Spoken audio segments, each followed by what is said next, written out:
ज़रूर याद करूंगा, उनकी कल जयंती है 27 अक्टूबर को।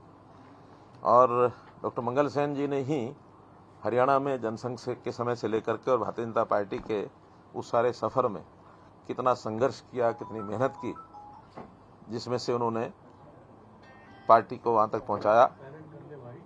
1951 में वो जनसंघ की स्थापना के बाद तुरंत राजनीति में आ गए थे। 57 में पहली बार चुनाव लड़ करके रोहतक से वो विधायक भी बने थे और लगातार संघर्ष करते हुए, हमको याद होगा कि जल युद्ध के नाते 1985 में चौधरी देवीलाल जी के साथ मिल करके हरियाणा में एक बहुत बड़ा और आंदोलन भी किया था, जल संघर्ष इस नाते से, और जल की आपूर्ति कैसे हरियाणा की ज़्यादा हो, तो उस नाते से काम करते करते 1990 में उनका जो है देहांत हुआ था, हमें छोड़ के चले गए थे।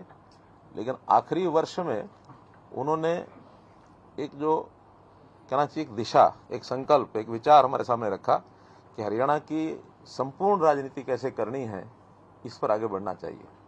क्योंकि हम लोग लगातार उस समय किसी न किसी के साथ मिलकर, कभी सत्ता के बाहर, कभी सत्ता के अंदर, और ये सब चलता था। वो सपना 2014 में और पूरा हुआ जब हरियाणा में भारतीय जनता पार्टी की संपूर्ण राजनीति हमने की।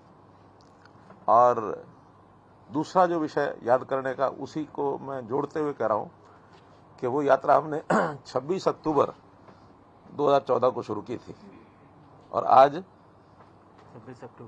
26 अक्टूबर 2022, 8 वर्ष पूरे हो गए हैं।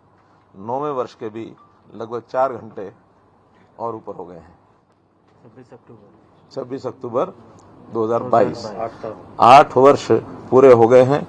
9वें वर्ष के भी लगभग 4 घंटे और ऊपर हो गए हैं, क्योंकि प्रातःकाल 11:30 बजे 11 बजे के लगभग शपथ हुई थी, अब 3 बजे हैं, तो 9वें वर्ष का प्रारंभ हो गया है।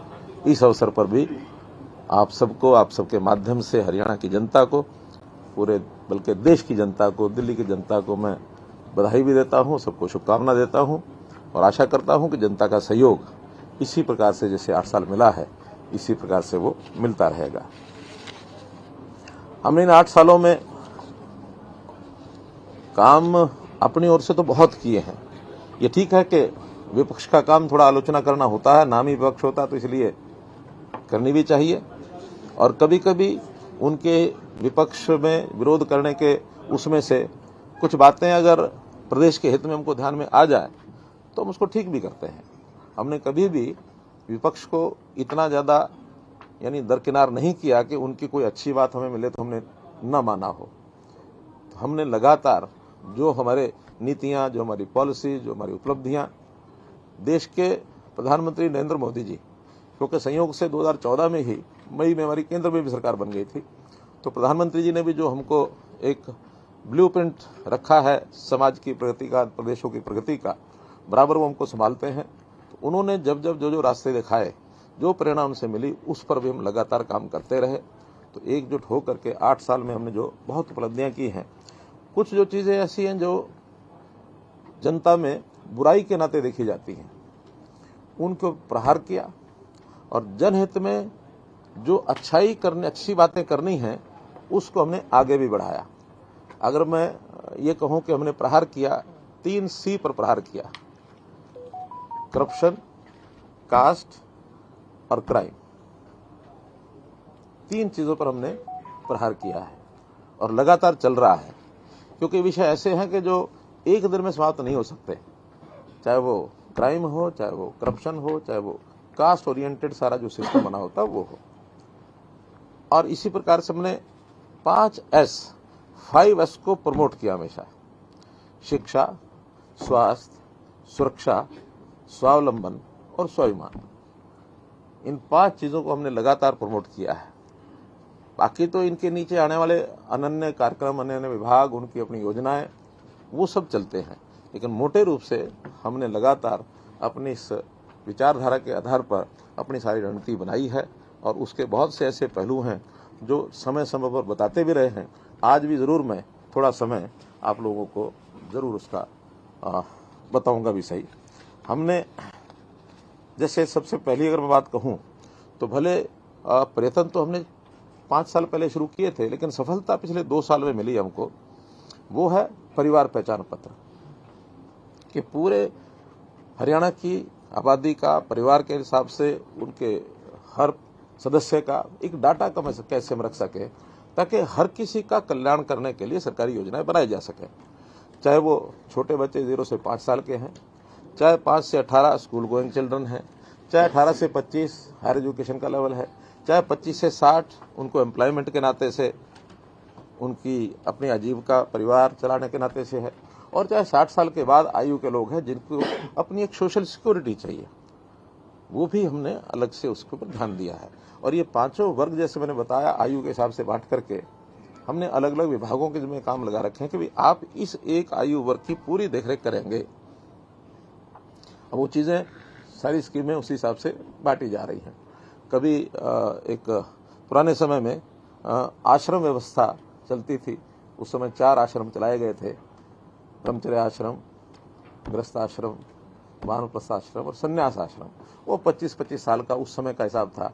आज हमने आज के आवश्यकता के हिसाब से आज के तरीकों से इसको 5 हिस्सों में बांट दिया है, और उसी में हर विभाग का काम WCD 0 से 5 साल, 5 से 18 स्कूल एजुकेशन, 18 से 25 हायर एजुकेशन, 25 से 60 एम्प्लॉयमेंट के बाद 60 के ऊपर सोशल जस्टिस डिपार्टमेंट।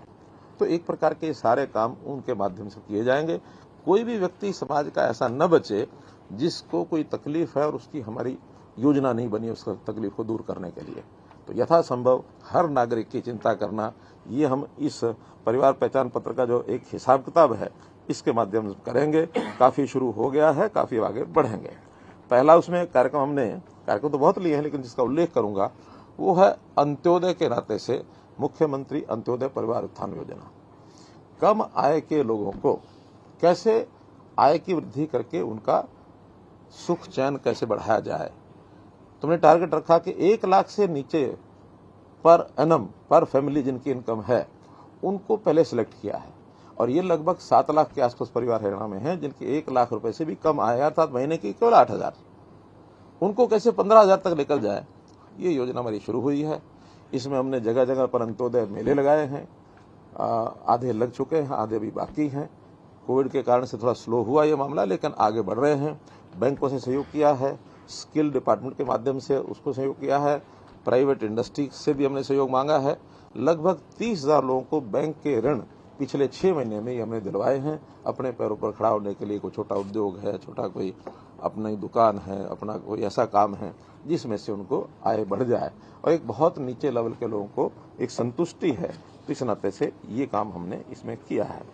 अगर मैं इसके आगे बढ़ता हूँ, एक एक वर्ग के नाते, किसानों के नाते बहुत काम किए हैं, लेकिन बहुत महत्वपूर्ण जिसका मैं उल्लेख करूंगा, मैं 7-8 काम ऐसे उल्लेख करूंगा जिसको हम ये भी कह सकते हैं कि 8 साल में 8 कमाल जैसे कह सकते हैं ना, इस प्रकार के काम बहुत हैं।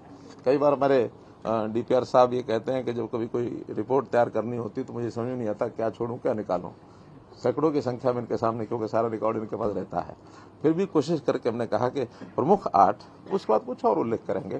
तो ये भी हमारा मेरी फसल मेरा ब्यौरा किसानों के लिए एक ऐसा सिस्टम बनाया कि हर किसान को, यानी उसका फसल कहाँ क्या बोया है उसको समय पर उसकी प्रोक्योरमेंट के नाते उसको सुविधा मिल जाए, ठीक से पेमेंट उसकी खाते में पहुंच जाए, और कभी कोई खराबा हो जाए तो उस फसल का उसको कंपनसेशन मिल जाए। तो एक ऑनलाइन सिस्टम हर किसान को भी पता लग जाता है, सरकार को भी पता लग जाता है, मंडियों को भी पता लग जाता है कि हमने व्यवस्थाएं क्या करनी है। तो मेरी फसल मेरा ब्यौरा एक ऐसा सिस्टम बनाया है कि हर किसी को, अभी तो जो प्रोक्योरमेंट की फसलें हैं वही डालते हैं, हम योजना ये बना रहे हैं, बल्कि कहा भी है डिपार्टमेंट को कि हम लोग आगे चल के हर एकड़ का डाटा ये हमारे पास होना चाहिए। इवन अगर जमीन खाली भी रह गई है उसका डाटा भी मंगाओ, और खाली क्यों छोड़ी है। कुछ किसान योजना से खाली छोड़ते हैं उसकी उर्वरक शक्ति को बढ़ाने के लिए, कहीं पानी भरा हुआ है नहीं बिजाई होती है, कहीं बीज बोया है पैदा नहीं हुआ है, तो ऐसे कई जो बातें रहती हैं। तो हर एक एकड़ का हमारे पास समाधान चाहिए कि हम उसमें कैसे जमीन इसकी ठीक कर सकते हैं, उपजाऊ बना सकते हैं, उसकी उपज को खरीद सकते हैं, कंपनसेशन दे सकते हैं। तो ये मेरी फसल मेरा ब्यौरा, ये एक बड़ा कार्यक्रम हमने किया है। वैसे तो ये सारे कार्यक्रम जो है ना IT के ऊपर आधारित हैं। हमने इन सारे सिस्टम में आईटी का उपयोग इसको बड़ी मात्रा में बढ़ाया है। यानी कभी समय था आईटी लोगों के लिए बहुत बड़ी ऐसी चीज थी कि लोगों को आश्चर्य लगता था कि ये भी सिस्टम है, ऐसा भी बन सकता है।